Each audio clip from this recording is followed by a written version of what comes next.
Pueden abrir el micrófono sin problema. Vamos a empezar hoy una clase nueva de otro capítulo de día 1. Quisiera que sea un poco más proactivo, ¿verdad? Para ver si ustedes pueden ir preguntando. Pueden interrumpir sin ningún problema con el micrófono, apenas tengan alguna duda durante el transcurso de la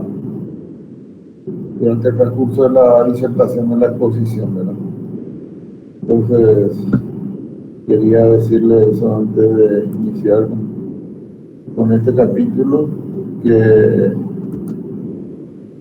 se denomina estudios necesarios para la realización de un proyecto, de una obra vial. Entonces, quería compartir la pantalla, a ver si están viendo.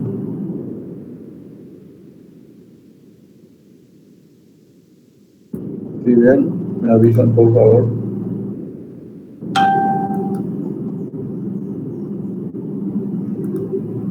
Se está viendo, profe. Todavía no. Y si pongo en presentación, ¿también se ve? Sí, profe. Sí. Ok, muchas gracias. Entonces voy a proceder a grabar. Parece que la anterior clase quedó grabado en Aula, pero ahora voy a reiniciar la grabación.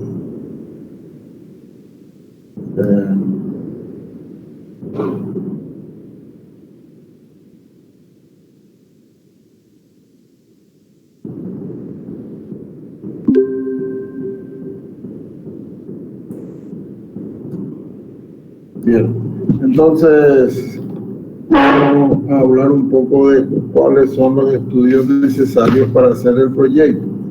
Entendemos por proyecto a la realización del diseño final de la obra vial. Estamos hablando de una carretera, obviamente. Entonces se realiza una serie de estudios. Una vez determinado la factibilidad del proyecto, podemos pasar a la siguiente etapa. Acabamos la siguiente etapa, que sería el proyecto o el diseño final de la carretera. Acaban de hablar con el profesor Rodríguez sobre lo que determinaba los estudios, cómo concluía la primera etapa, que era la etapa de planificación de una obra vial, que concluía con una factibilidad. Una vez definida la factibilidad del proyecto, entonces podemos pasar a esta siguiente etapa, que es la de realizar el proyecto, o vamos a llamarle ya diseño de la carretera. A veces el proyecto se confunde con un término un poco más general.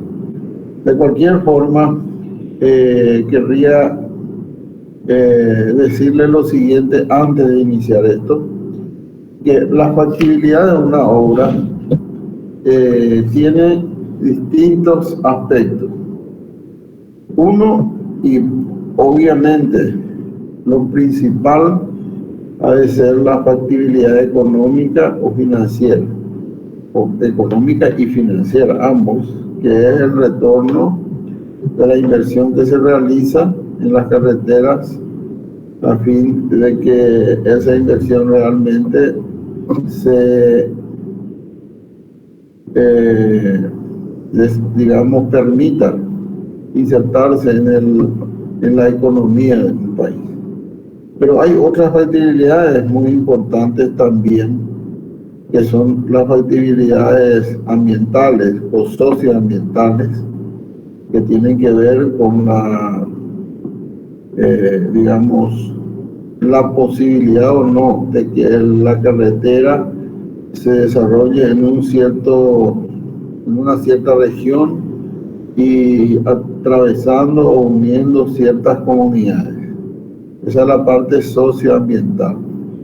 Y luego también está la factibilidad denominada técnica, que es un poco lo que más nos interesa a nosotros, en el sentido de que nos permitan hacer el diseño final con un amparo de una sostenibilidad del proyecto a lo largo del tiempo. Entonces, eso quería decirle antes de iniciar cuáles son los proyectos de una carretera o los estudios necesarios para realizar el proyecto. Bien, sabiendo que es factible el proyecto, podemos encarar inversiones mayores para realizar los estudios necesarios para el proyecto. ¿Y cuáles son esos estudios? Podemos hacer un listado previo, vamos a ir tocando cada uno de ellos. Obviamente no vamos a llegar a profundizar demasiado porque estos estudios lo van a estar, digamos, recibiendo los conocimientos a lo largo de la cátedra, de esta cátedra o la de la siguiente. Los relevamientos topográficos. Los estudios geotécnicos, o sea, se refiere al conocimiento de los suelos sobre el cual se va a realizar nuestro proyecto vial. Los estudios hidrológicos e hidráulicos, algo muy importante para determinar una obra vial. Los estudios de impacto ambiental, que hoy en día cada vez es más importante analizarlo desde la óptica de cómo impacta en el ambiente nuestra carretera. Y en este tema de impacto ambiental también tiene que ver el impacto a las comunidades. O sea, por ello, más bien hoy en día se denominan impactos socioambientales. Los estudios de tránsito. Obviamente, como ya hablamos en la clase pasada, la carretera está preparada para que circulan sobre ellos vehículos. O sea, se desarrolle un tránsito sobre ellos. Por ello, los estudios de tránsito es fundamental para desarrollar un diseño vial. Y los estudios socioeconómicos también, que en parte ya fueron desarrolladas en la etapa anterior que acaban de desarrollar con el ingeniero Rodríguez, en la etapa de la planificación. No obstante, tomando algunos estudios de esa etapa, hay que agregarle otros que son necesarios para realizar un diseño de una obra vial, diseño de una carretera. ¿Me están escuchando, por favor? Pues yo no les veo. Querría saber si están... Sí, profe. Perfecto, gracias. Bueno, vamos a hablar de lo que es relevamiento topográfico. Obviamente, la topografía es una cuestión que creo que ustedes ya lo pasaron y no deja de ser las mismas actividades que ustedes desarrollaron en la cátedra de topografía. No obstante, tienen algunas particularidades propias que probablemente no tienen que insistir porque se trata de un diseño, un proyecto de una obra vial, de una carretera. Podemos definir en forma general que los relevamientos topográficos serían el conjunto de estudios y trabajos realizados con el objeto de ordenar científicamente los datos de topografía del terreno para definir, y eso es lo importante, los datos topográficos nos permiten definir la geometría plani-altimétrica. Acá vamos a ir hablando ya de lo que vamos a dar más adelante y con mucho mejor detalle, que es la parte planimétrica altimétrica del camino. Y en base a ello, a determinar el trazado del proyecto. La topografía es la base de una carretera, y más todavía en el diseño que vamos a desarrollar en este semestre, que sería el diseño geométrico. De la viabilidad y de la exactitud de los datos recogidos de la topografía que nos reflejarán la planimetría y la altimetría del terreno, va a depender la calidad de diseño que tengamos posteriormente para el camino. Para recoger los datos del terreno, se realizan dos tipos de trabajo. El trabajo denominado gabinete, que sería la planificación previa a ir a tomar datos en el terreno. La toma de datos en el terreno se denomina trabajo de campo. Creo que eso es algo lógico casi que ustedes conocen. Para ubicarnos un poco en la topografía general que ustedes han desarrollado, podemos hablar de una topografía que tiene un proceso vial para un uso vial. No quisiera separar diciéndole topografía vial, pero a veces en los cursos de mandos medios sobre topografía para utilizar en las carreteras, lo denominamos directamente topografía vial. Este proceso tiene algunas etapas bien identificadas y con un objeto específico. Uno es la etapa del reconocimiento, otro es la determinación y replanteo de la poligonal base o línea preliminar, que es una de las actividades base sobre el cual después vamos a realizar nuestro diseño. Y finalmente ya topográficamente tenemos que definir el trazado definitivo de la carretera y el replanteo posteriormente ya de ese trazado para que sea identificado la traza para su construcción posterior. En las etapas 2 y 1 son bastante importantes, que son aparentemente similares, pero hay una diferencia fundamental. La línea preliminar o poligonal base son los datos sobre los cuales realmente nosotros debemos centrar nuestros trabajos de campo, sobre todo, y tienen que venir con la exactitud que permitirá después reflejar la planialtimetría de la región o de la faja del terreno sobre el cual nosotros vamos a determinar nuestro trazado definitivo de la carretera. El objeto del reconocimiento, que es la primera etapa, tiene como objetivo examinar la zona de emplazamiento de la futura vía, con el propósito de fijar puntos obligados. Vamos a ver después qué son puntos obligados de la futura traza existente entre los puntos extremos, etc.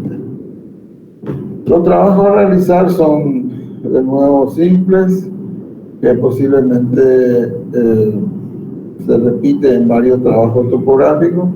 En gabinete, el reconocimiento se realiza sobre cartas topográficas y estudios de datos de la zona. Sobre todo el uso de cartas geográficas o topográficas son con el objeto de identificar los puntos o por la región por el cual va a pasar, ubicar en el mapa la posible traza o los puntos iniciales y finales de nuestra carretera. Lo primero, obviamente, que se debe de tener como dato es cuál es el punto inicial o final y cuál es el punto final o inicial, indistintamente, por los puntos extremos que unen nuestra carretera. Querría acá hablar, y voy a volver a repetir después, sobre lo que son las cartas geográficas. Ustedes conocen qué son, ¿verdad? Son documentos en el cual se insertan todas las características del terreno de una región, con donde están indicados las poblaciones, están indicadas la parte de los accidentes orográficos, hidrológicos, arroyos, ríos, etcétera, a una escala determinada. Bien, esto era vital anteriormente, digo anteriormente hace poco. Hoy con el avance de la tecnología nosotros cada vez ya estamos, y con la digitalización, se echa mano a otra serie de herramientas que posibilitan un reconocimiento en gabinete, como por ejemplo el Google Earth, que hoy en día cada vez hay distintos niveles de exactitud, en donde nos muestran ya con más fidelidad inclusive de lo que las cartas geográficas puedan brindarnos. Pero también las cartas geográficas avanzaron un poco más, no solo hay en texto, en papel, sino también ya están digitalizados. Y bueno, en el campo el reconocimiento es un recorrido de los puntos inicial y final y el tramo que separa a ambos, los puntos extremos, ver los posibles trazos que puede tener la carretera, entrevista con pobladores de la zona, relevamiento de los datos necesarios. Entonces esto es un trabajo muy importante que yo siempre digo que aquel que va a diseñar una carretera necesariamente debe hacer un recorrido de la zona en el cual se va a implantar el proyecto posteriormente. Eso es muy importante y se va a obtener una serie de datos que va a definir seguramente nuestro diseño vial. Bueno, y ahora vamos a desarrollar de lo que se hacía antes con las cartas topográficas en este reconocimiento, pero podemos trasladarlas ciertamente estos conceptos que vamos a desarrollar a partir de ahora por los mismos elementos tecnológicos que hoy tenemos.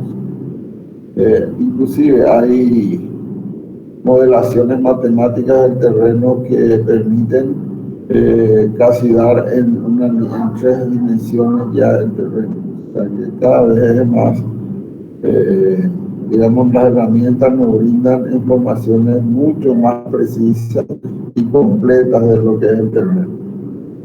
Bien, en la carta topográfica podemos definir una línea de cumbres o divisor de agua. Esto es importante por varios motivos y fundamentalmente el término divisor de agua, si ustedes ya vieron hidrología, determina bastante bien lo que son las cuencas hidrológicas. Entonces, la línea de cumbre es el lugar geométrico de los puntos más elevados de un conjunto de elevaciones que toma una forma ramificada. Luego están los contrafuertes, que son ya elevaciones secundarias, pero que salen de la línea de cumbre principal, constituye una línea de cumbres secundarias. Esto es un poco un término que hasta ahora creo que se maneja, la línea de Tallwitz, que está en alemán, pero representa el lugar geométrico de los puntos más bajos de una depresión. Es decir, cuando hay elevaciones y depresiones, serían los representativos generalmente de cursos de agua, de cauces, o en caso contrario simplemente una zona baja, una línea de zona baja.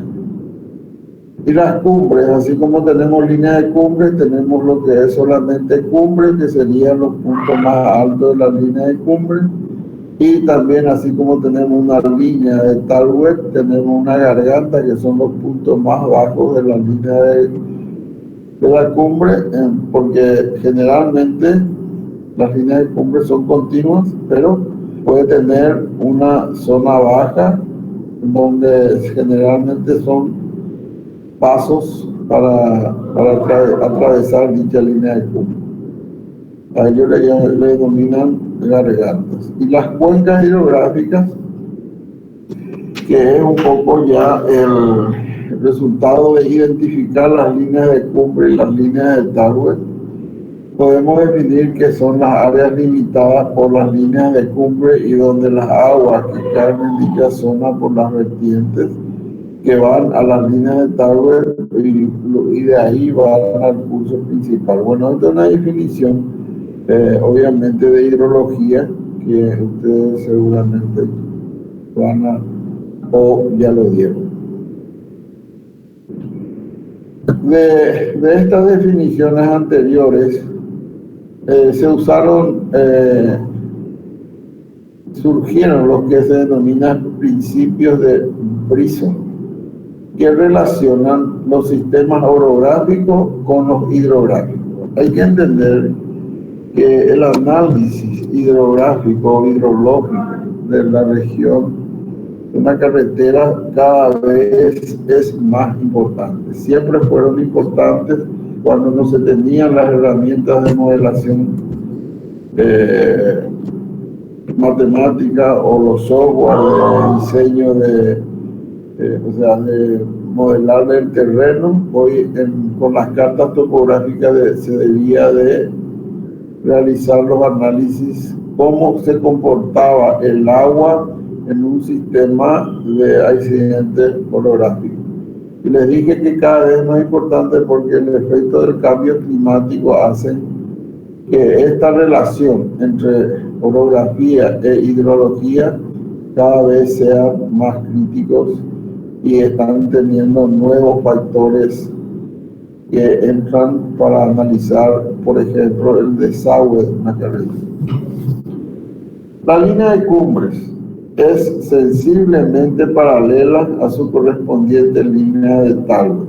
No hay un rigor geométrico, pero es aproximadamente paralela. ¿Qué quiere decir eso? Que habiendo una línea de cumbres ya debemos de buscar en la región una línea de Tauber, o sea, una depresión o un curso de agua que va relativamente paralelo a la línea de Tauber. Recuerden que esto es la etapa de reconocimiento y esta hay que identificar la línea de Tauber que puede o no afectar a nuestro camino después. Si dos líneas de Tauber de vertientes opuestas o sus prolongaciones se intersectan en un punto de la línea de cumbres, dicho punto es una garganta, que es lo que dijimos cuando definimos garganta, de que las dos líneas, si dos líneas de Tauber opuestas, en el sentido de que parte de la línea de cumbres y va bajando hacia un lado y la otra línea de Tauber baja al otro lado, obviamente en la línea de cumbres siempre ocurre eso. Entonces, donde la línea de Tauber se unen, pero allá arriba, en las cumbres, dicho punto se denomina garganta. Garganta, hoy hay ese término para, sobre todo en los países de zonas montañosas, el término de garganta se usa mucho. Luego está el punto de la línea de cumbre principal, del cual nace dos o más contrafuertes, es una cumbre. El principio de Brisson número 2 que está acá.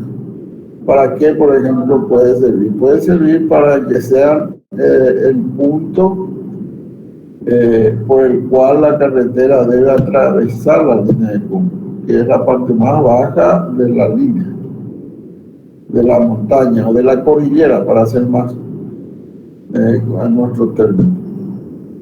Luego, el punto de la línea de cumbre principal, del cual nacen dos o más contrafuertes en la cumbre. Si la línea de cumbre tiene una inflexión en la parte cóncava, ahí comienza una línea de Tauber. En fin, estos principios nos ayudarán para identificar puntos que pueden ser útiles para nuestro futuro trazado de camino. Y de nuevo quiero que se ubiquen que esto lo estamos realizando en una etapa de reconocimiento y en una etapa de planificación de reconocimiento de campo, que serían los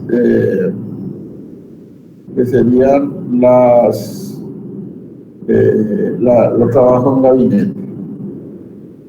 No sé si me estaban copiando hasta acá. Quería un retorno de ustedes o alguna pregunta si tienen. Te seguimos, profe. Ok. Bueno, en el reconocimiento ya debemos de utilizar algunos conceptos que después vamos a utilizar en el diseño. Estamos en la etapa de reconocimiento del terreno, que es parte de los relevamientos topográficos. De hecho, que lo primero que debemos hacer para hacer un diseño de carretera es relevar el terreno topográficamente. Bueno, hablamos de puntos extremos, que son los puntos que van a ser unidos por el trazado. O sea, sería el origen y destino, o inicio y fin de nuestro camino. Esos son los puntos que lo primero a identificar, obviamente. Luego está la dirección general o rumbo, que es la línea recta que une los puntos extremos del trazado. Se define por su ácido. Esto es decir, hay que en la carta topográfica o en el Google, hay que unir directamente los dos puntos extremos de nuestra carretera, nuestra futura carretera. Con ello vamos a tener qué dirección general va a tener nuestro trazado, y con ello vamos a tener la distancia más corta que puede tener nuestra carretera, que es el punto de la línea recta que une ambos puntos, obviamente. Otro concepto que es importante ir conociendo, o sea, conocer en el reconocimiento y ya verificar en esta etapa del reconocimiento. Hay unos puntos obligados. Los puntos obligados son puntos o lugares por donde la traza del camino debe de pasar por las condiciones favorables o imperativas que tiene de pasar por ese lugar. Por ello, los puntos obligados de paso, que serían los que por obligaciones topográficas o por razones técnicas, sí o sí debe pasar el trazado por esos lugares. Entonces, generalmente cuando son topográficos son puntos en donde sirve para atravesar un obstáculo natural, o sea, las características del terreno son las más favorables. Por ejemplo, travesía de curso de agua normal al curso de agua, y en esto un poco quería comentarle de que dice normal al curso de agua. ¿Qué quiere decir eso? Generalmente una de las reglas o recomendaciones que se tienen cuando uno realiza el trazado de una carretera es que para sortear el curso de agua hay que encararlo en forma perpendicular al curso, a la corriente del agua. Entonces eso da una serie de ventajas que luego se traduce en menos horas y menos volúmenes de obras, etcétera, etcétera. Y entonces esto sería lo que podemos denominar puntos obligados de paso.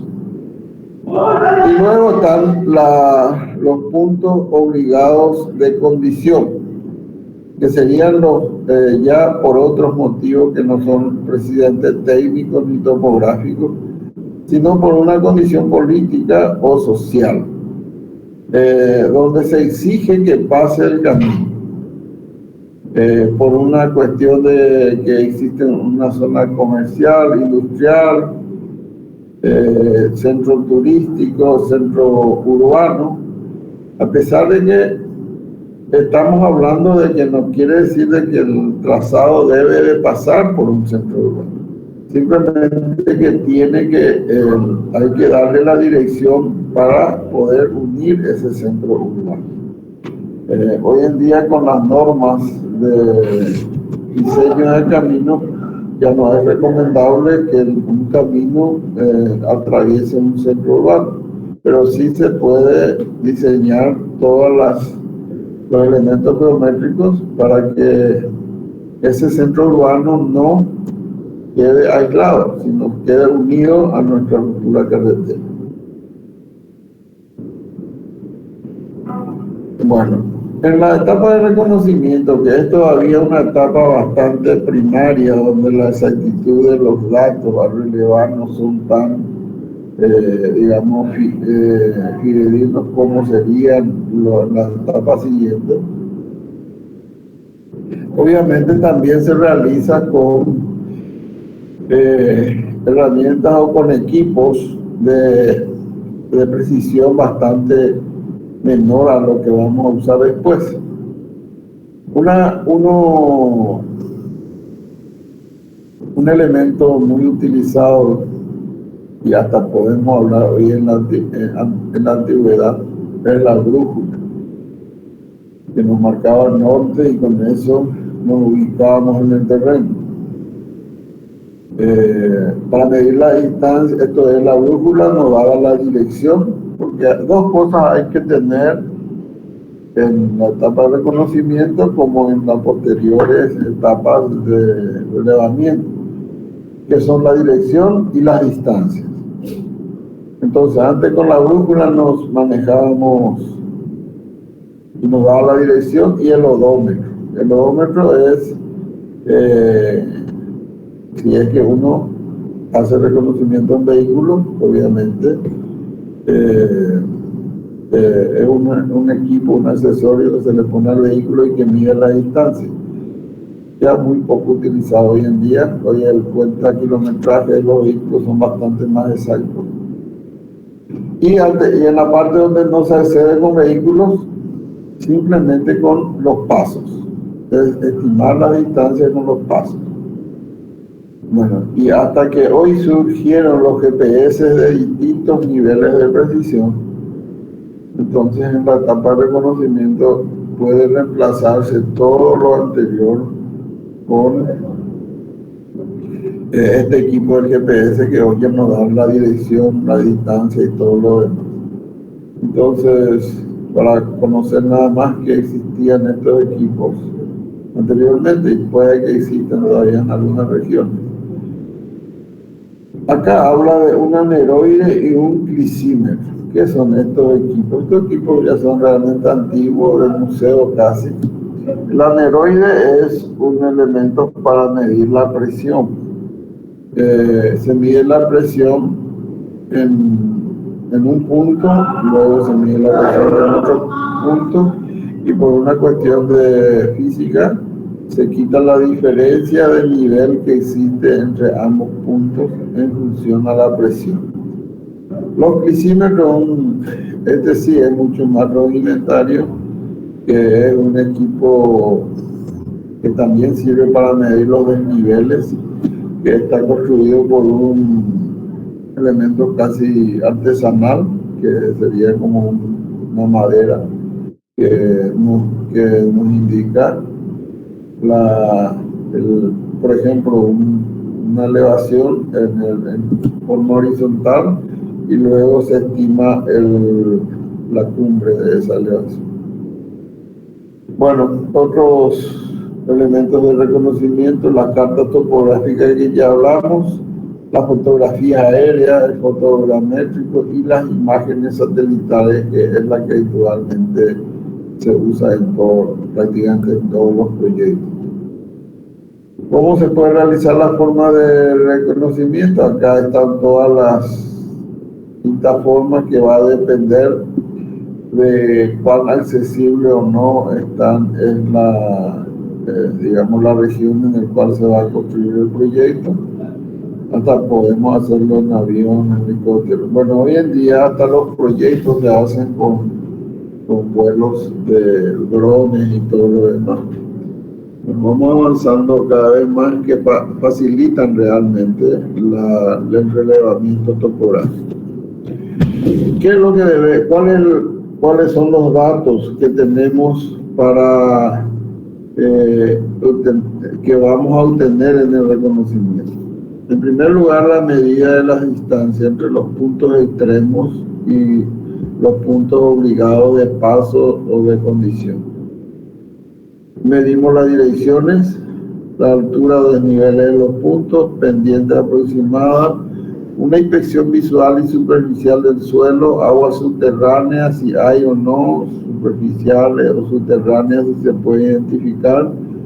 Los cursos de aguas, resistencia de materiales, ya hay que ir mirando cómo está compuesto el suelo, si ya son aptos o no para la construcción del camino, si existen poblaciones en donde se pueda determinar o encontrar mano de obra, etc.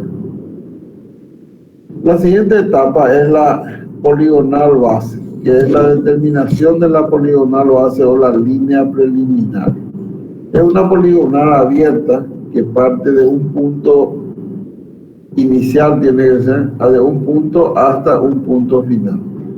Determinada en base a las conclusiones de la etapa de reconocimiento, es el trazado preliminar del camino.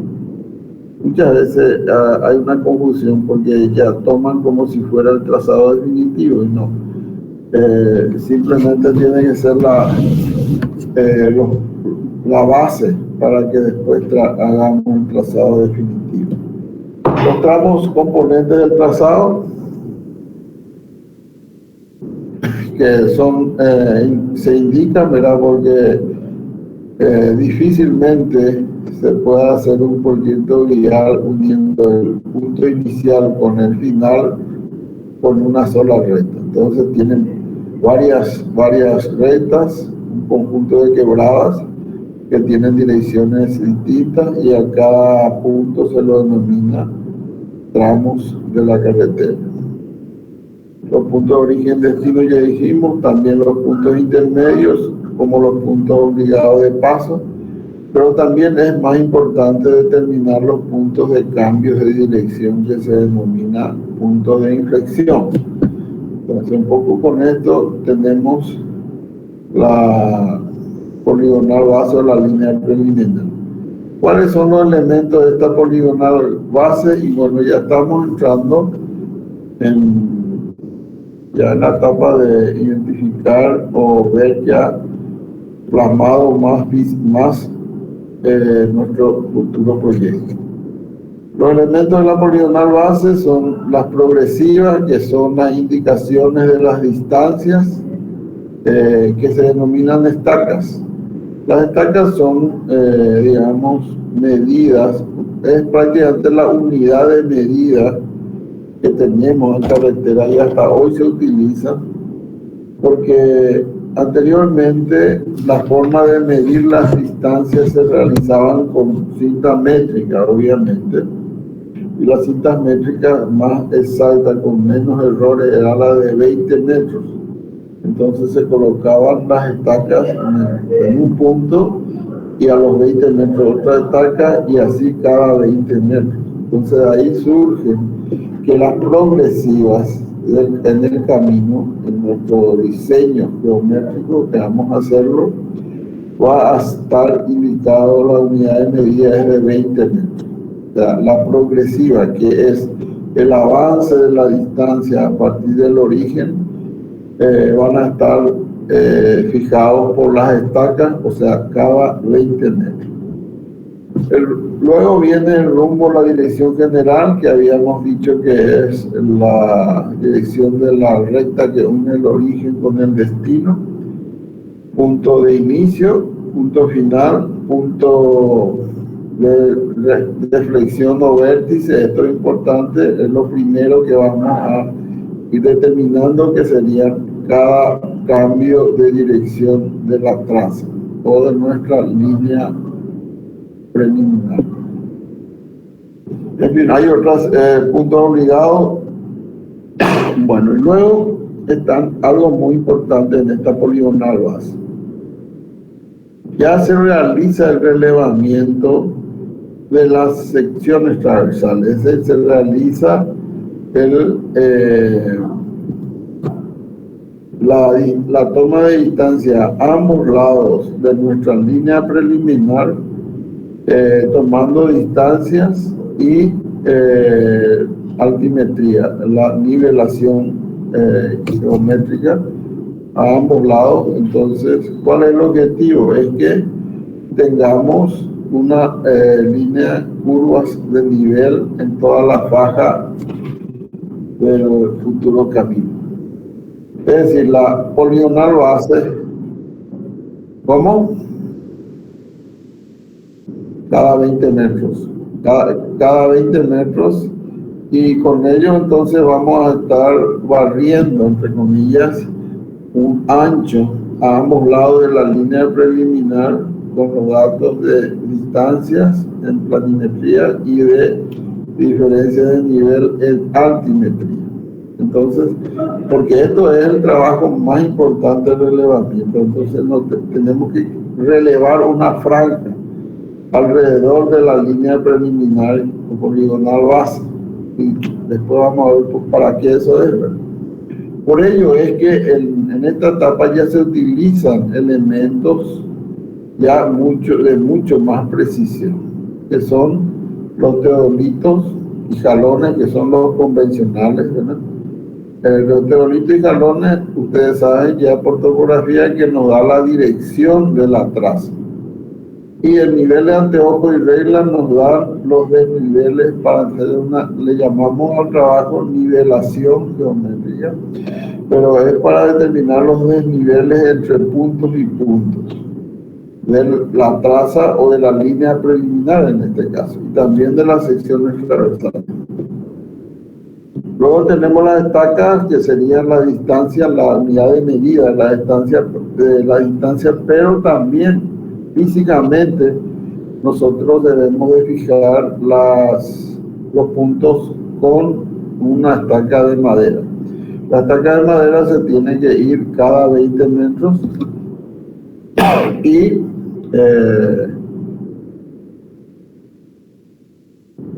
también hay otro tipo de estacas que serían para referencia, donde hay que amarrar, por ejemplo, puntos importantes, se amarran, entonces se crea todo un sistema que ustedes en topografía ya lo saben.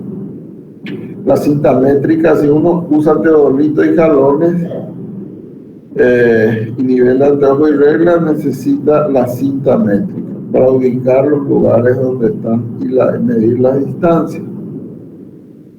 La brújula siempre es importante, pero con el teodolito ya se puede tener. Y bueno, hoy en día, toda esta cantidad de equipos que son los convencionales, como le dije, hoy en día ya pasamos a una etapa, avanzamos con unas herramientas muy importantes de relevamiento, que son los equipos informatizados, que se denominan estación total. Y aquí esta es una inflexión prácticamente en la toma de datos de la carretera, y hoy las normas o los términos de referencia para hacer un diseño de carretera prácticamente obligan a utilizar la estación total.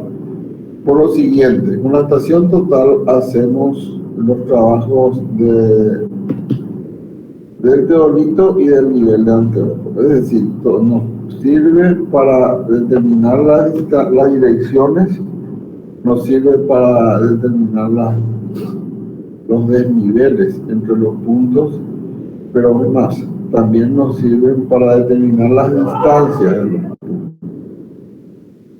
Es decir, una vez en la rapidez y en la fidelidad de la toma de datos. Pero acá se incorporó, con ello, se incorpora algo que ya es también obligatorio en las normas de diseño, que cada punto hay que identificar no por su distancia y sus direcciones solamente, sino por sus coordenadas geográficas o geodésicas. Coordenadas, es decir, ya pasamos a identificar en forma absoluta los puntos con mayor seguridad. Hoy todos los diseños que se hacen en camino se realizan con coordenadas, ya no se utiliza, o sea, el azimut siempre es importante, pero el azimut o rumbo eran, digamos, conceptos que nos servían para ubicar el punto. Hacíamos el rumbo, más distancia, ubicábamos el punto. Hoy en día con una identificación del punto se realiza directamente con las coordenadas este-oeste, longitud y latitud, y el Z, que es la altitud. Es completito. Bueno, la poligonal base, entonces, vamos a reiterar acá en qué consiste. En un levantamiento plano y altimétrico, una franja de 80 a 200 metros. Entre 80 a 200 metros según el tipo de proyecto que vamos a hacer, que tiene como centro la línea poligonal determinada en el reconocimiento, es decir, la línea preliminar. Las direcciones y los vértices deben elegirse con visión del tipo y características que tendrán la futura vía.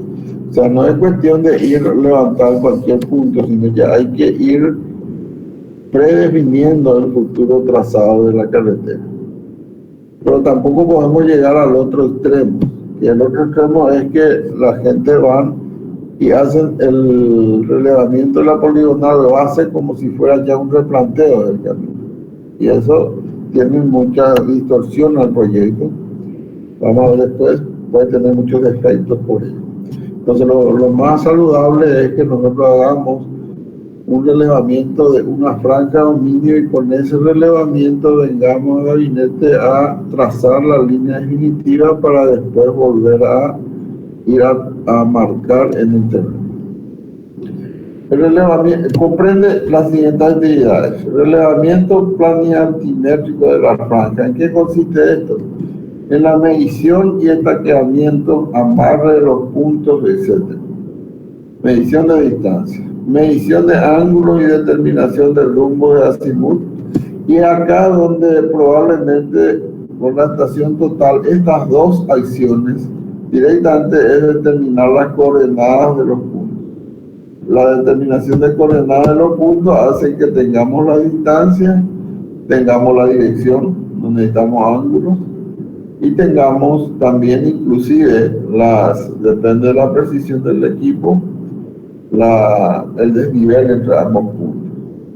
El relevamiento de los detalles sería la parte planimétrica. Luego la parte altimétrica sería la nivelación del eje. A lo largo, cada 20 metros se toma la lectura en el nivel de anteojo o directamente en la estación total.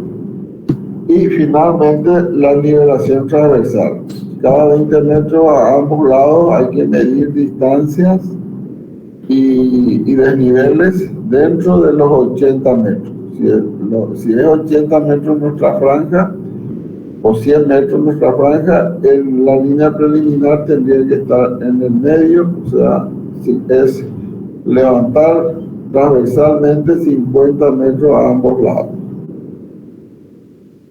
Bueno, para finalmente llegar al trazado definitivo. Nosotros con la definición del trazado preliminar y el relevamiento de la franja alrededor de la línea preliminar o poligonal base, se proyecta la línea definitiva en gabinete. Entonces, esta determinación es el resultado de una combinación de la planimetría y altimetría de la faja elevada. Aquí es donde vamos a aplicar todos los conceptos, todos los criterios y las normas de diseño que obviamente se tiene a disposición y que vamos a desarrollar en este semestre. Teniendo esta franja, nosotros debemos de trazar el eje definitivo de la carretera. Entonces, en la cual se consideran factores que se presentan como el objetivo del trazado que sea técnica y económicamente aceptable y que estén de acuerdo a las normas de diseño actualmente. Esta es una gráfica, espero que distingan, en el cual nos indica la línea definitiva que está en línea más oscura y la línea preliminar, y acá se nota cómo se cambia, por ejemplo, que no coincide con la línea preliminar por algunas condiciones, se cambia también el PI, o sea, el cambio de dirección, etc. Entonces, un poco sería eso, el trazado definitivo. Y sobre este trazado definitivo ya se realizan y se insertan o se diseñan todos los elementos geométricos en planimetría y en altimetría que requiere el camino.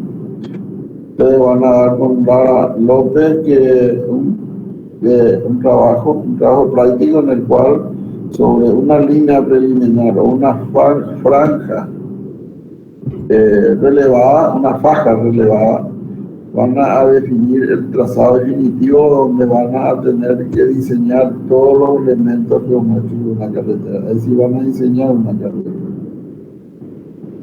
Bueno, para el trazado definitivo y su posterior implantación en el terreno, que no precisamente puede ser el replanteo previo a la obra, sino hay que ir a identificar en el terreno toda la traza con sus curvas, pendientes y todo lo demás, y para ello se vuelve a utilizar los elementos de precisión como el teodolito, nivel de anteojo, cinta métrica, etcétera, o la estación total.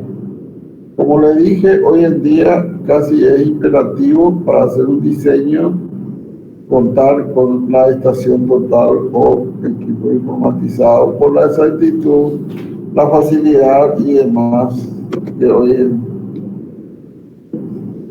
Eso no quiere decir que se deja de lado, por ejemplo, el nivel con la regla. El nivel y la regla se va a utilizar durante toda la construcción, el elemento más utilizado. Otra vez, y vamos a ver después por qué. ¿Me copiaron hasta acá? Sí, profe. Bueno, vamos a pasar al siguiente estudio. Ya vamos a tratar de ir recortando esto, porque son cosas que ya ustedes lo dan en geotecnia o en día 1, 2, 3. Los estudios geotécnicos, que es el otro estudio necesario. Yo no le pongo el nombre de estudio topográfico, porque realmente es un relevamiento topográfico, pero implica de mucho estudio también. Y luego tenemos el tema del suelo. Para el suelo tenemos los estudios geotécnicos. Son los estudios realizados en base a ensayos de la mecánica de suelo que permiten conocer la clasificación del suelo, qué tipo de suelo tenemos y una serie de características que son propias de un estudio de suelo. El objetivo del estudio geotécnico principal tiene varios objetivos. El principal es obtener un perfil del suelo a lo largo de la traza de la franja o zona de localización. ¿Qué implica eso? Perfil implica de que nosotros en cada progresiva del camino sepamos qué tipo de suelo y cuáles son sus características y propiedades. Ese objetivo tiene con la siguiente observación, que este perfil es siempre estimado, pero va a ser más exacto cada vez que sean mayor la cantidad de toma de muestra para realizar los ensayos. Resulta que una de las características o particularidades de una carretera es que atraviesa grandes distancias de una región de la superficie terrestre. Y obviamente el suelo varía según las distancias que se tienen. O sea, generalmente hay una gran variedad de tipos de suelo sobre el cual se va a implantar o se va a construir la carretera. Por ello, esta parte de los estudios geotécnicos o de suelos es demasiado importante para la definición de la carretera. tanto en su diseño geométrico como en su diseño estructural del pavimento.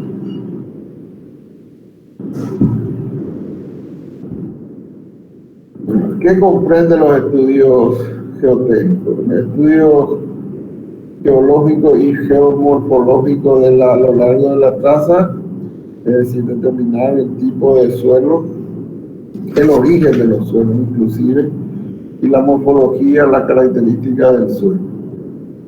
Una exploración in situ del suelo, es muy importante esto, que nosotros no es solo la superficie terrestre lo que se ve, sino debemos de penetrar hacia abajo, explorar hacia abajo, hacer calicatas, traer muestras, con una característica de que no es igual que una obra civil.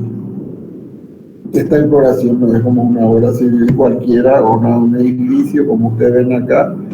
Las calicatas se hacen en una superficie o una distancia relativamente pequeña. En cambio, en un de carretera debe identificar cientos de lugares y de distintas maneras. Una forma de realizar la toma de muestras, las normas están todos normalizados, generalmente depende de la variabilidad del terreno, pero un promedio en tomar cada 500 metros. Imagínense cada 500 metros traer muestras en 1 kilómetro serían 2, y si tenemos 100 kilómetros serían 200 muestras, como mínimo, pero depende del tipo de suelo. Con estas muestras lo que se hace es, una vez explorado, eso es la exploración del suelo, porque aparte de realizar, de conseguir la mezcla, la muestra, también en el sitio hay que ir a mirar, explorar. En cada pozo que se realiza, el experto, el ingeniero vial geotécnico, tiene que ir a mirar cómo está compuesto el suelo en una profundidad dada, que puede ser 1 metro hasta inclusive 2 metros.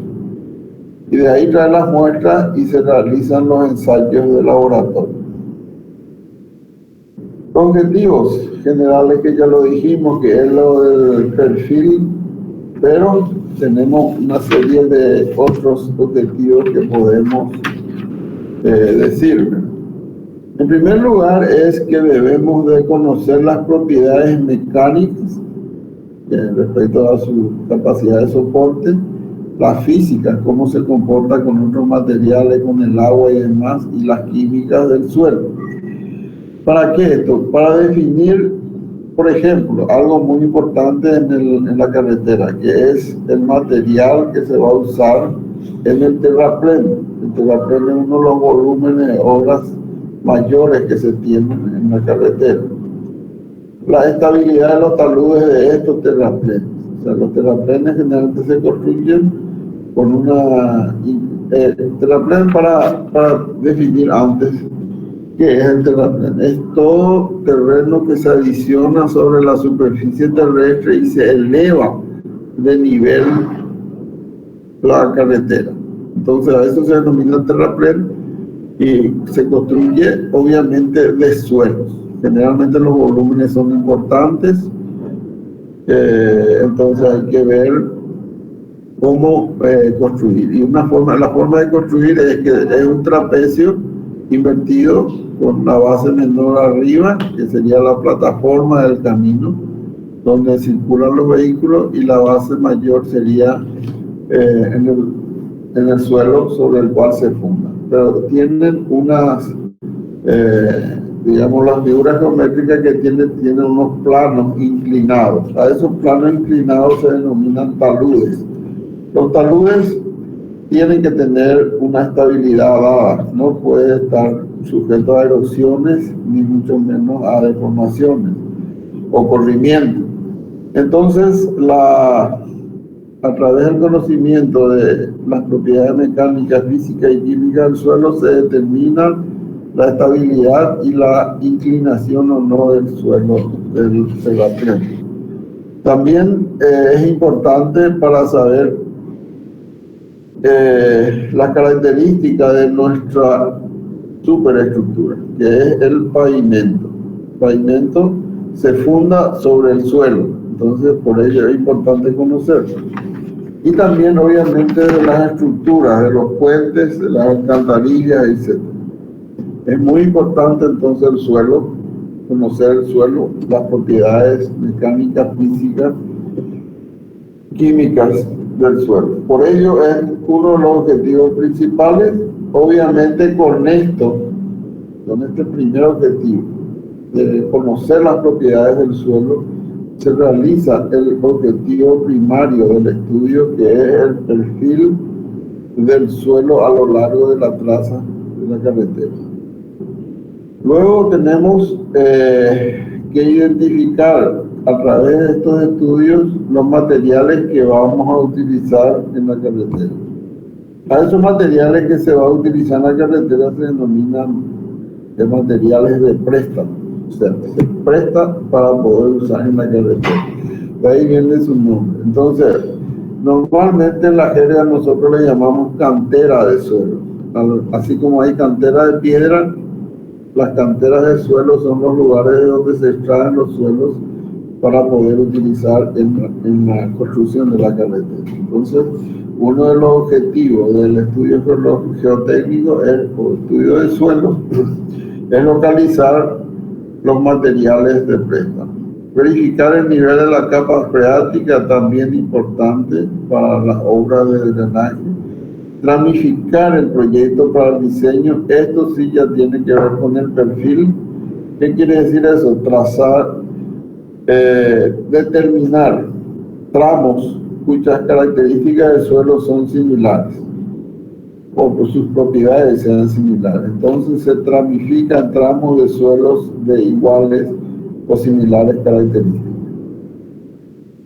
Estudiar la factibilidad del alineamiento horizontal y vertical propuesto. Esto es importante porque nosotros ahora lo que vamos a hacer es diseñar horizontal y verticalmente la geometría de la carretera, pero esto también en parte depende del tipo de material o del volumen de suelo que vamos a mover. Bueno, pues hay otros objetivos ya subsidiarios cuando se trata de una zona urbana, localizar los ductos subterráneos, por ejemplo. Bueno, el estudio geométrico, ¿qué define? No el objetivo, ¿qué define? En primer lugar, nos dice cuáles son los materiales aptos para la construcción de la carretera. En función a ello, también nos define qué tipo de equipos viales son necesarios. Es decir, según el tipo de suelo, hay tipos de equipos que se pueden utilizar. Lo vamos a ver probablemente en el siguiente semestre. Pero hay equipos que se utilizan con algunos tipos de suelo y hay otros equipos que se utilizan con otro tipo de suelo. Y además, de acuerdo al diseño final del movimiento del suelo, también podemos determinar la cantidad de equipos viales necesarios. Pero más que nada, fundamentalmente es determinar qué tipo de equipo voy a usar. Y obviamente también el procedimiento de la construcción. No es lo mismo hacer un trabajo con una arena lavada, no cohesiva, o con una arcilla o con un suelo de alta o baja plasticidad. Los procedimientos de construcción varían. Entonces, por ello el estudio geotécnico, que es la primera etapa y muy importante que debemos dedicarnos, nos definen estos tres elementos principales de la carretera: tipo de materiales que vamos a usar, tipo de equipo que vamos a usar y cómo vamos a construir la carretera. De esto hoy en día cada vez más las empresas constructoras, sobre todo, ya le dan mucho énfasis a los estudios del suelo. O sea, eso requiere obviamente un costo, mayores inversiones. O sea, se destinan las inversiones para conocer mejor los suelos que va a atravesar nuestra carretera. Obviamente, ni qué decir de las empresas que realizan los proyectos o diseños viales que deben de conocer. Bueno, los distintos ensayos, una vez que recuerdan que dijimos de que se hacen la exploración in situ, se hacen las quelicatas, se traen las muestras y se hacen los ensayos de laboratorio. Son varios los ensayos. Vamos a hacer rápidamente cuáles son esos ensayos. Hay una infinidad de grandes ensayos. Entonces, y acá no están todos, inclusive, en esta lista. Ensayo de identificación y clasificación, ensayo de análisis granulométrico, determinación de la humedad, ensayo del límite de Atherton. Estos 4 ensayos son los primeros ensayos que se realizan en un suelo, digamos, casi independientemente de la obra, ni siquiera que no sea solo de carretera, sino también para cualquier obra, porque estos 4 ensayos que son identificación y clasificación, de identificación y clasificación, que son análisis granulométrico, determinación de la humedad y límite de Atherton, permite justamente identificar el suelo y ver en qué tipo de suelo se le ubica, cuáles son sus características y cuáles son sus propiedades. Luego están los ensayos mecánicos, digamos, que son los ensayos de compactación o de Proctor, es un ensayo básico que se tiene en el suelo. No sé si ustedes ya lo vieron, nos lo van a dar ahora, el día 1, geotecnia, no sé. Ensayos de compresión no confinada, que es un ensayo específico, ensayo de resistencia CBR, el 7º ensayo que está acá. Es el ensayo principal y muy particular para carreteras. Este ensayo se usa solamente para carreteras, o sea, surgió de la necesidad de conocer la resistencia de los suelos ante la acción de las cargas del tránsito, directamente por eso. Y luego está el ensayo de tracción indirecta, que es más específica, y luego vamos a ensayos triaxiales estáticos, triaxiales dinámicos, etc. Bueno, en líneas generales serían los ensayos que se requieren para realizar un diseño en una carretera. Ensayo triaxial estático y dinámico. Bueno, el ensayo de análisis granulométrico, voy a pasar rápido porque esto van a dar otra vez en laboratorio. ¿Qué es lo que hace el ensayo? Para hacer más rápido, el ensayo de análisis granulométrico es determinar los tamaños de las partículas del suelo y se representa eso con una curva granulométrica. De acuerdo a la curva granulométrica, nosotros podemos identificar una serie de propiedades del suelo. Entonces, por ello es importante hacer esto, se hace a través del proceso de tamizado, o sea, del cedazo, eso que se hace en los laboratorios. Luego, una cuestión también más que importante, la humedad que tiene el suelo. Estamos hablando de la humedad natural y puede ser humedad que se le agregándole agua. Simplemente esto es un ensayo simple, pero muy importante y hay que hacerlo bien, que es el cociente entre la masa de agua que pierde el suelo al secarlo y la masa de agua del suelo seco expresado en porcentaje. Acá están los equipos, medidores de humedades. Obviamente se seca generalmente con estufas. Luego el ensayo de determinación de los límites de Atherton. Esto también hoy en día es súper importante porque mide la consistencia del suelo y sobre todo en caminos es muy importante conocer el índice de plasticidad. Con este ensayo se obtiene entonces el índice de plasticidad. Obviamente, para obtener el índice de plasticidad se tiene que obtener antes el límite líquido, el límite plástico y el límite de retracción, cosas que se hacen con los equipos de Casagrande y los batoncitos estos que se hacen para saber el límite plástico sobre todo. Esto lo van a dar en laboratorio, así que paso rápido. Bueno, pasamos con ello, luego pasamos a la identificación y clasificación del suelo. En ingeniería de caminos tenemos dos métodos.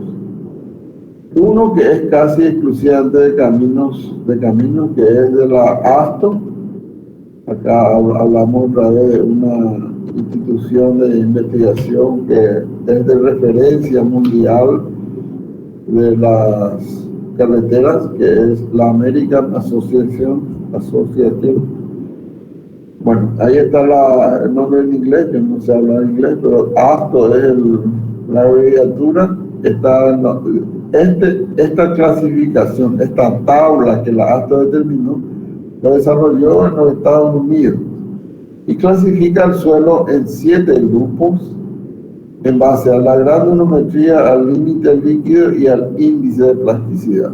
Y también utiliza un índice de grupo para evaluar la calidad del suelo. Luego tenemos el sistema unificado de clasificación de suelos desarrollado por Casagrande para obras militares. Divide el suelo en gruesos y finos, que utiliza además otros parámetros, la uniformidad granulométrica, etc. Bueno, son dos grandes, tipos de clasificación de suelo. No quiere decir de que uno es mejor que otro, simplemente un mismo suelo, si uno analiza desde el punto de vista de la ASTO, no va a dar una característica, y con el sistema unificado de suelo también no tiene que dar otra característica, pero no es característica, sino el mismo suelo con las mismas características, pero clasificado de otra forma nada.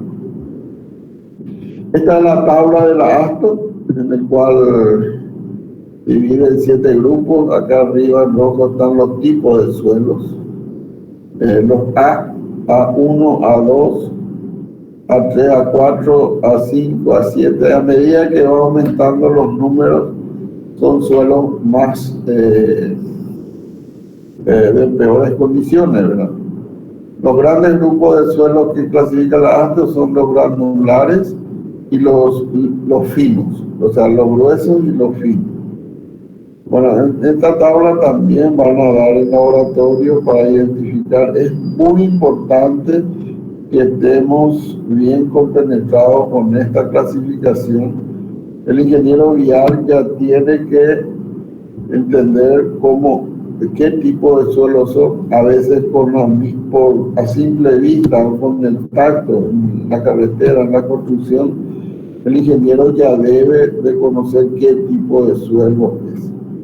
Uno ya puede decir que es arcilloso, si es A7, A7.5, A7.6, o es arenoso, A2, A3, o A2.4, que es el famoso suelo de mejor rendimiento en carretera, el A2.4.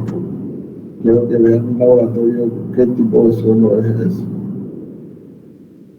Esta es la misma tabla y este es el sistema unificado de clasificación de suelo que divide en gruesos y finos.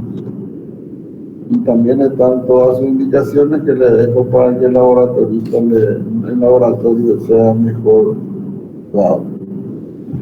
Luego vienen los ensayos mecánicos, que ya habíamos dicho cuáles son. El ensayo de compactación o productor, un ensayo básico para las carreteras, es donde más se utiliza en la construcción del terraplén.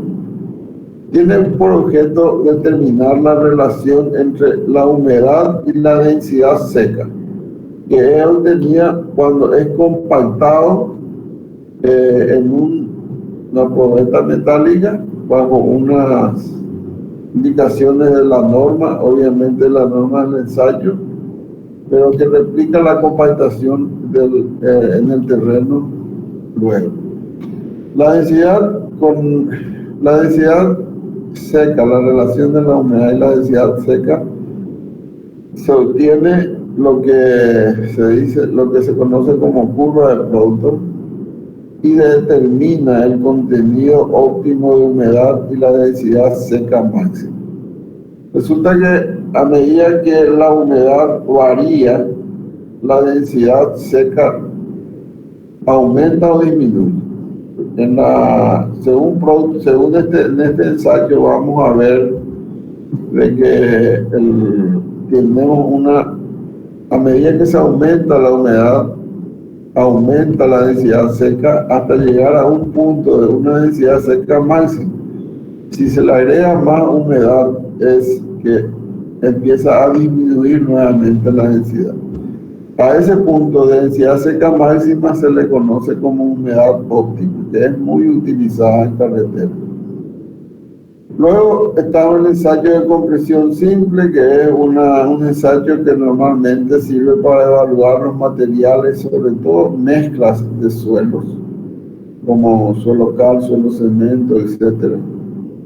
Se realiza con unas normas que están acá y lo van a conocer mejor en laboratorio. Y llegamos al ensayo, digamos, típico vial de las carreteras, el ensayo de resistencia o CBR.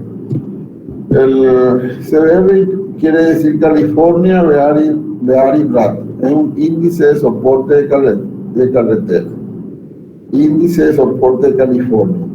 Tiene por objetivo determinar la capacidad de soporte del suelo bajo aplicaciones viales. Por ello es exclusivamente de uso vial.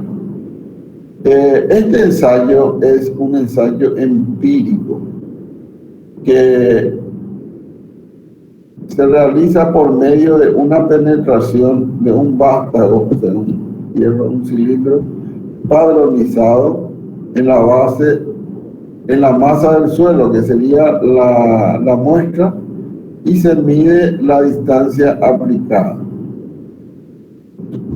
Podemos interpretar este CBR, vamos a decir lo siguiente: se realiza por medio de la penetración de un vástago en la masa del suelo. Ese es el ensayo que se realiza, lo que penetra en el suelo este cilindro. Y se puede, nosotros esa medida que obtuvimos en la masa del suelo, comparamos con una medida de una muestra patrón. ¿Qué es esa muestra patrón? Es una mezcla de piedras trituradas, una mezcla de piedras trituradas que también se le había introducido el mismo vástago y se tuvo una deformación dada. Entonces la deformación que ocurrió en el suelo se relaciona con la deformación en esta muestra patrón, y de ahí se obtiene un cociente que se convierte en porcentaje. Y entonces el porcentaje es la unidad de medida del ensayo del CBR. Cuanto más alto sea el porcentaje de CBR de un suelo, es más resistente, o sea, es mejor suelo. Los suelos malos estarían en el orden de 1, 2, 3, 4% de CBR. Y los suelos buenos tendríamos ya 18, 20, 25% de CBR, que nos dan la idea de la resistencia. Los detalles de este ensayo, bueno, lo van a dar en el laboratorio. Bueno, para ir avanzando, vamos a hablar de lo que son los estudios hidrológicos e hidráulicos, que son otros estudios ya para realizar el proyecto o el diseño de una carretera. Los objetivos viales de la hidrología y de la hidráulica, hay que separar ambos conceptos, pero ambos se complementan. En primer lugar es salvar los cauces naturales mediante puentes y alcantarillas. Recoger y exponer las aguas de lluvia que se junten sobre la plataforma del camino y que escurren hacia ella. Eliminar o minimizar la filtración de agua en los terraplenes o cortes de la plataforma. Mantener el drenaje subterráneo de la plataforma de base. Restituir el drenaje de la superficial natural afectado por la construcción de la vía. Esto se refiere que, como el camino corta zonas de cauces, o tanto superficial como subterráneo, debemos de restituir ese con una obra de drenaje. Y considerar el impacto ambiental que pueden tener las obras. Con esto lo que querría decirles son los grandes lineamientos de la hidrología y la hidráulica para un camino. Hay que entender que, como siempre yo digo, en las carreteras, que las carreteras tienen tres factores negativos, tres enemigos. ¿Cuáles son esos enemigos? En primer lugar es el agua, en segundo lugar es el agua y en tercer lugar es el agua. El agua es un factor, un parámetro muy importante en el diseño del camino. El agua es el elemento que puede deteriorar o disminuir la vida útil de una carretera. Bueno, los estudios hidrológicos, que son lo que son conceptos de hidrología general, en donde se definen las crecidas de diseño de las obras de drenaje transversal y los caudales que deben evacuar en las obras de drenaje, estiman las crecidas de diseño de una obra de infraestructura. Es un problema que requiere conocimiento y experiencia. Estos conceptos hidrológicos hoy en día están muy vigentes debido a los grandes cambios que existen del clima y su efecto sobre las carreteras. En esta hidrología en donde los parámetros van cambiando y que tenemos que adaptarnos a este cambio climático con el cambio de las normas de uso de los parámetros hidrológicos.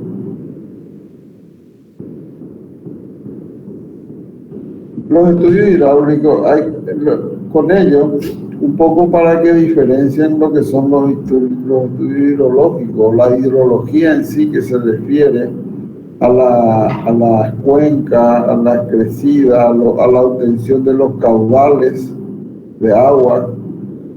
En cambio, las hidráulicas se refieren a la definición de las obras que se requieren en las carreteras para manejar las aguas. O sea, los puentes, alcantarillas, canales, cunetas. Estos son obras hidráulicas. No me digan que son obras hidrológicas. Una cuestión que es importante en la parte de hidrología o hidráulica conocer es que el efecto del suelo, del agua sobre el suelo y el comportamiento del agua del suelo ante su contacto con el agua.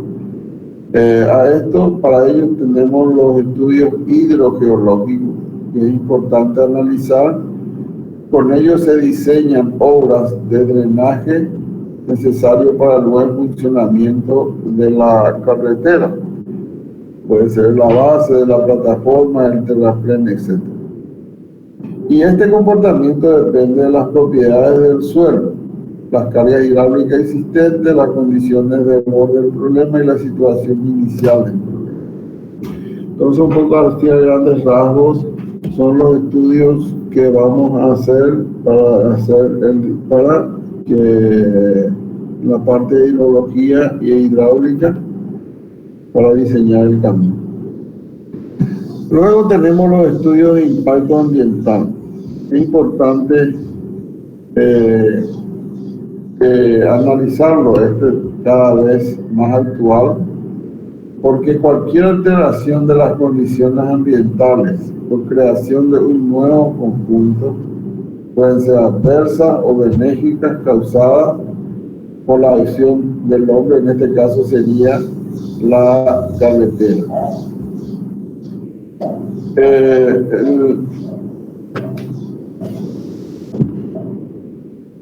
Acá se me formó el título, eso voy a corregir después. El impacto en el medio ambiente se analiza en 3 dimensiones. El efecto durante la construcción, el efecto en el medio ambiente natural y el efecto en el hábitat de la comunidad. O sea, esto entonces nosotros debemos, cuando vamos a hacer un diseño, debemos de considerar el efecto de la construcción de nuestro proyecto sobre el medio ambiente, sobre los recursos naturales, producción de polvo y gases, eso es durante la construcción, impacto sobre el usuario, porque también en el medio ambiente les dije que tiene que ver la parte humana, por ello le llaman ya socioambiental. Los efectos sobre el hábitat de la comunidad también.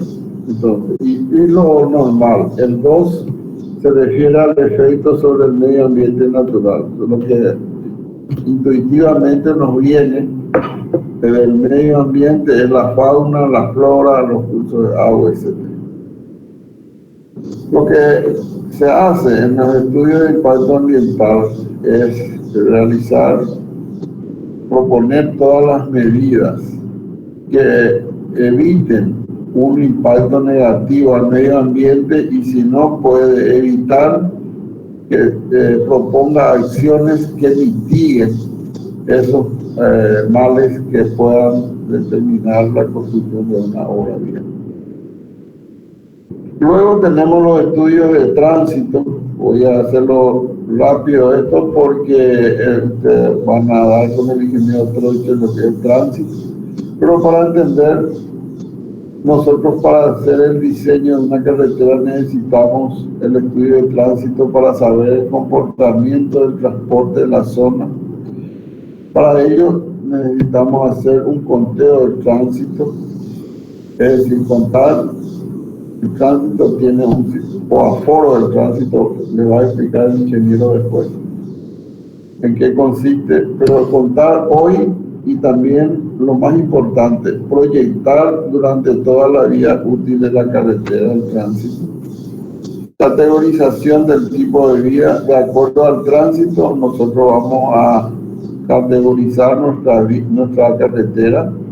Esa categorización nos va a determinar todas las características de la carretera que debe tener y nuestro diseño, cómo vamos a realizarlo, en base a qué.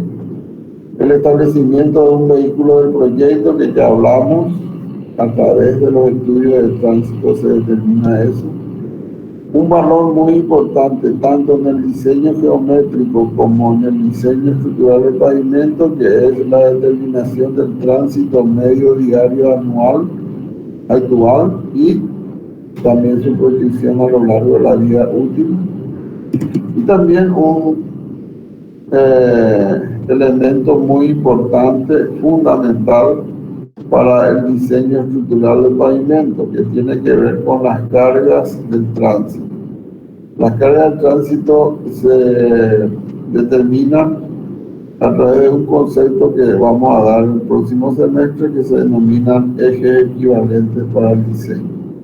Y finalmente, también se realiza a través de unos estudios socioeconómicos que ya lo habíamos realizado en la etapa previa, que es de planificación.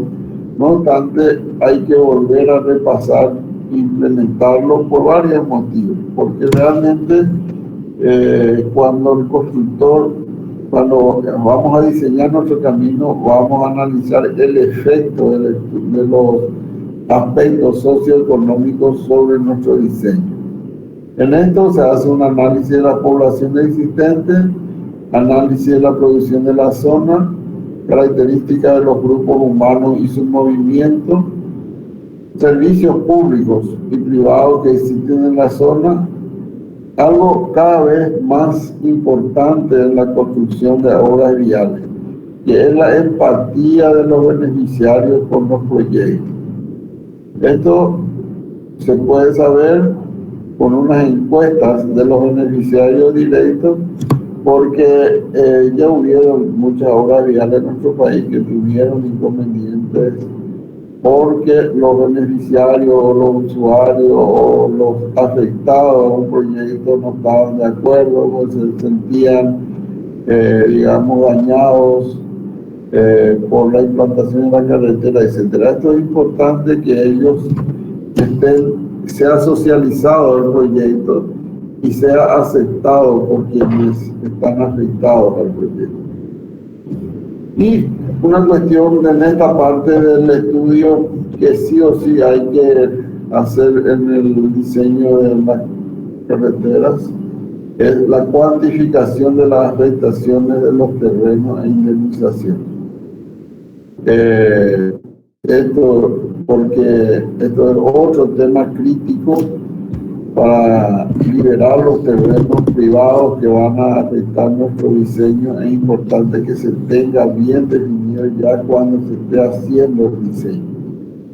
Lo mismo en el punto anterior, ¿verdad? Que durante el diseño hay que hacer las audiencias públicas, compartir con los, digamos, afectados al proyecto de tal manera de evitar los posteriores problemas después, ya cuando uno va a construir. Ya en la etapa del proyecto debe de resolver todo ello, y inclusive si hay algún inconveniente se detecta, entonces ya se ajusta en la traza o las características de la carretera ya en la etapa de diseño, y no esperar que se construya y ahí empezar con las modificaciones. Bueno, poco estos son todos los estudios que se tienen para hacer un diseño final de ingeniería, como le llamamos, o el proyecto de una carretera. Espero que me hayan seguido. Si pueden, por lo menos indicarme, o por el chat, o directamente pueden hablar por teléfono, si ustedes me indican cómo recibieron esta clase.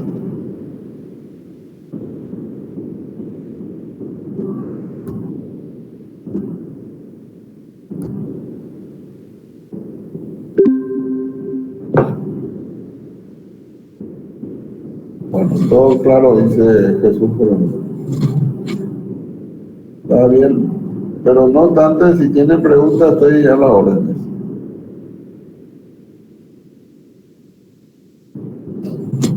¿Estuvieron atentos? ¿Que entendieron todo? A los cerristas les puedo decir que hay tiempo todavía. Falta una hora para nuestro partido. No sé si hay cerristas acá en el grupo. Por lo menos eso quiero que me digan con el micrófono abierto.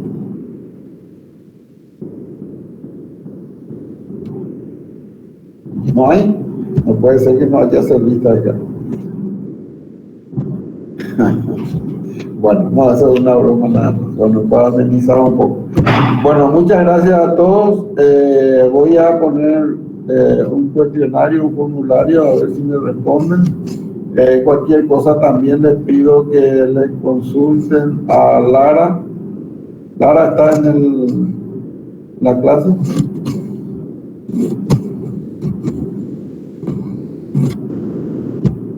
Parece que ya no. Bueno, Lara es la auxiliar que va a ir en la parte práctica, pero también ella puede ayudarle en varios conceptos. Ya está bien preparada. los datos de los profesores, nuestros y de los otros profesores, están en el aula virtual en Classroom. Hay una parte que dice contacto de profesores. Ahí está nuestro WhatsApp, nuestro teléfono y nuestro correo. Así que cualquiera de ellos también pueden servir para cualquier consulta que ustedes quieran. Bueno, muchas gracias a todos y nos vemos el próximo lunes. Gracias, profe.